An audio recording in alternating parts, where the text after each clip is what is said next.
Divorce అయితే husband ప్రాపర్టీలోంచి భార్యకి 50% వెళ్తుంది. ఇది మనం సినిమాల్లోని సీరియల్లోని చూస్తూ ఉంటాం. దీనివల్ల అబ్బాయిల్లో ఎక్స్ట్రీమ్ ఫియర్ అండ్ అమ్మాయిల్లో కొన్ని ఎక్స్పెక్టేషన్స్ క్రియేట్ అవుతున్నాయి. కానీ మీకు తెలుసా, ఇండియన్ లాలో ఎక్కడా కూడా డివోర్స్ అయితే హస్బెండ్ ప్రాపర్టీలోంచి 50% భార్యకి వెళ్తుంది అని రాయలేదు. ఇండియాలో this is one of the biggest myths in society.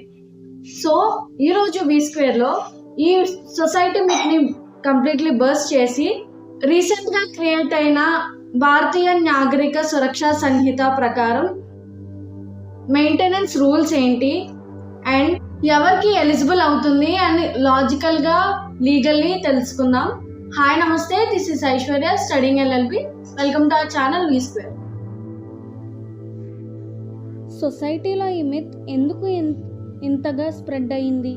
సైకాలజీలో దీన్ని అవైలబిలిటీ క్యాస్కేడ్ అంటారు.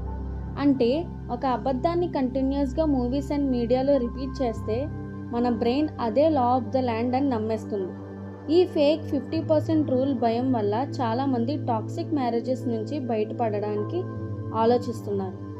ఇంకోవైపు వెస్టర్న్ కంట్రీస్లోని కమ్యూనిటీ ప్రాపర్టీ లాస్ని చూసి ఇండియాలో కూడా సేమ్ రూల్ ఉంది అని సొసైటీ బ్లైండ్లీ నమ్మేస్తుంది. కానీ Indian legal framework is completely different.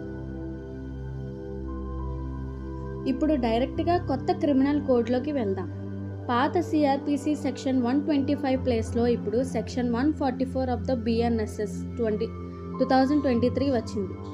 ఈ లా ప్రకారం వైఫ్కి 50% ప్రాపర్టీ రాదు, మెయింటెనెన్స్ మాత్రమే వస్తుంది. మెయింటెనెన్స్ అంటే ఫుడ్, క్లోతింగ్ అండ్ షెల్టర్ కోసం ఇచ్చే రీజనబుల్ ఫినాన్షియల్ సపోర్ట్. కోర్ట్ ఈ అమౌంట్ని husband income and wife financial కెపాసిటీని బేస్ చేసుకుని డిసైడ్ చేస్తుంది తప్ప ఫిక్స్డ్ పర్సంటేజ్ ఉండదు. ఇంకో పెద్ద విషయం ఏంటంటే వైఫ్ ప్రతిసారి మెయింటెనెన్స్కి ఎలిజిబుల్ కాదు. బిఎన్ఎస్ఎస్ సెక్షన్ 144 క్లియర్గా 3 ఎక్సెప్షన్స్ ఇచ్చింది. వైఫ్ అడల్టరీలో ఉంటే మెయింటెనెన్స్ రాదు, వ్యాలిడ్ రీజన్ లేకుండా హస్బెండ్కి దూరంగా ఉంటుంటే మెయింటెనెన్స్ రాదు, మ్యూచువల్ కన్సెంట్తో సపరేట్ అయినా కూడా రాదు. అండ్ ద బిగ్గెస్ట్ షాకర్, ఈ section 144 BNSS applies to all religions and ఇది ఎక్స్క్లూజివ్లీ వైఫ్స్ కోసం మాత్రమే కాదు. Dependent parents and minor children కూడా ఈ సేమ్ సెక్షన్ కింద మెయింటెనెన్స్ క్లెయిమ్ చేయొచ్చు. సినిమా లాస్ని నమ్మడం ఆపేయండి. ఇండియన్ కోర్ట్స్ గోల్ డిపెండెన్స్ని పోవర్టీ నుంచి కాపాడడం తప్ప ఎవరి ప్రాపర్టీ సగం చేయడం కాదు. ఈ లీగల్ అవేర్నెస్ని మీ ఫ్రెండ్స్ అండ్ ఫ్యామిలీస్కి షేర్ చేయండి.